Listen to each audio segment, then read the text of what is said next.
This question is interesting and complicated for me, just because I'm surrounded by believers who are doing all of that. They want religious liberty, or after it. They're after loving and preserving the life of the unborn, and they're after social justice and seeing human flourishing, whether it's in the hoods and neighborhoods or whatever the case may be. I'm surrounded by believers that are doing and after and have a love for all of that.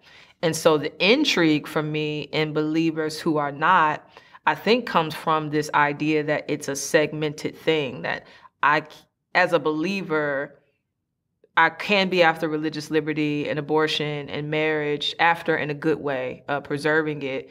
But the social justice, that's just kind of for the liberal, radical believers. I think the believer who sees that God is after it all, that God cares about it all, that it's not a segmented thing, that it all falls under the domain of love, is the believer who has concern for it all. And so I would assume that the Christian that's struggling with it has segmented it in their hearts because they somehow believe that God must have done so too.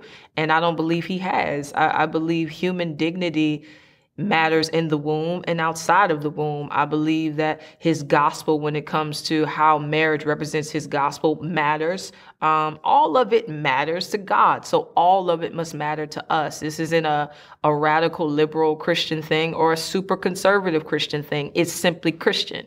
And so, yeah, I think if we've segmented God, then we've probably segmented these kinds of discussions.